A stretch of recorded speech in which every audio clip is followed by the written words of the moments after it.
everybody, Mr. Fix It here. I was hired to do a job, and it was a simple patch job, what I thought was going to be a simple patch job. He was having a leak coming into a bedroom, into this area, and out into the hallway area and down this wall. So I came in and I did my patch work, and it was hard to do. I also made sure that I asked him, did you resolve the leak before we do this? And we thought the leak was resolved. A gentleman came and he put in a door up there and left a couple things open, but and I guess it was resolved. So here I am to patch it. Now I come back to go ahead and finalize and do some another coat possibly. And I'm realizing, I'm starting to see immediately already, it's raining all night yesterday, all day today, and I'm pushing and it's soft. Everything is soft again. It's getting wet. There's water still getting down here. So I'm not going to continue patching these areas. I thought I was actually going to be done today and we were going to get out of here. But what I'm realizing during this rain is I don't think we stopped the leak 100% up top, or the owner has. I know this whole wall was filled with water, and this entire thing just peeled off, came off. It was soaking wet. It was stained. So we went through the patching process. We went through the stain sealer process, priming, etc., into your final coat with sanding. And I come in today again with the rain, and I can feel it loose. This all wants to peel right back off. You can feel the looseness in these areas, and that the water is still getting through. You can clearly see that the water is getting behind this. And then the same thing up here in the ceiling, in the corners, you can still see it's all soft.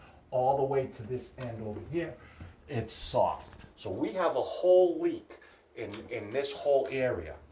I'm gonna take you on the roof, and we're gonna go through this process together, and maybe I can show you guys out there what to look for in your own homes if you have these types of issues.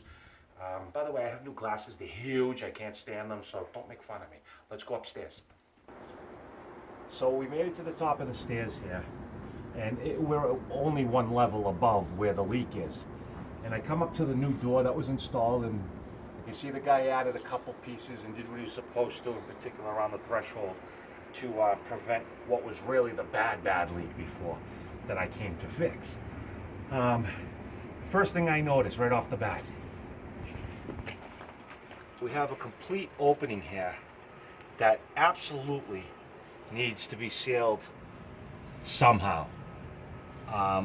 We would probably chip this out if I was going to redo this, and I might use a sealant, a very industrial sealant strength that will go right across here, and that might help in this area. But right away you can see the water is pooling, and I mean, look at the void here, and this is right literally above where that wall goes straight down and the bedroom onto the left hand side. So may not be huge amounts of water, but in heavy driven rain like we do get, it's gonna go in there. And you can see right here, even not heavy duty, you can see the water sitting there, and where's it gonna go? So then we move out to here, and the next thing that I'm noticing, we shut the door. Now, even though this has a roof and should protect over here, it's not going to protect much, because you've got wind that blows that water. That water is going to come into this area, and it's got nowhere to go. It's settling right in here, and it's causing problems. The water can come into this behind the flashing by hitting this wall, riding behind the flashing, and actually causing you more problems rather than doing what it's supposed to do, which is stop the water. Now, the real next thing that I saw, the real biggie, is this board right here is absolutely soaking wet. And the water is hitting here, it's rolling here, it doesn't have a gutter.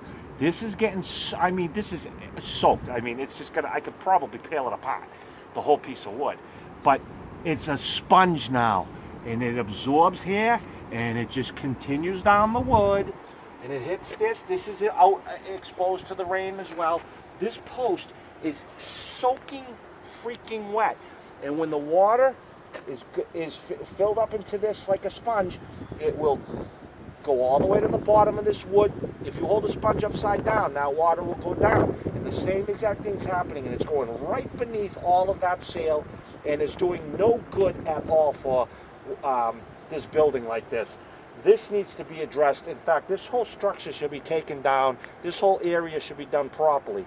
But at the very least, when this was done, this should have been capped. There should have been some sort of capping here, and understanding that this needs to be sealed proper, and that this is a post that's literally attached to the building, and all of that comes into play when you're dealing with water. People don't understand. Wood is a sponge. It's going to absorb, and it's going to release water when it gets filled up too much. So this is definitely a huge issue. Absolutely huge issue.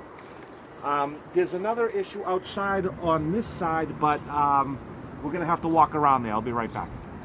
So we're on the outside now. You can see where we are in location where I was inside there. Now this side of the building, it's actually missing a lot of the vinyl siding. There is vinyl siding up there. You can see how this roof is. The roof and the structure of this is pretty good. It's newer. I don't see any issues to worry about up there. So there's nothing happening from the roof, that's for sure, other than this piece of crap roof that's just sitting there doing nothing but helping collect the water. We come over here and I can see a lot of voids. If you come over here with the camera, you can see voids here that water can get in. We have cracking tin again with holes. I mean, these little holes mean stuff. And then what I really notice is right here, this little break. And water, no doubt, can get down there and do the same exact thing as like I was pointing out with the wood over there. So there's plenty of issues going on here. And again, with this same type of situation, this one's not as bad. The same situation as that other support over there collecting the water. And holes here, see all the breaches where water can get in. So I would go back now and suggest to the owner that we got to do something more drastic here before we even attempt to try to do any more repairs downstairs, because the water is just going to keep coming back and back. So I will do that, and if we turn this into a major project, I will document everything for everybody. Thank you.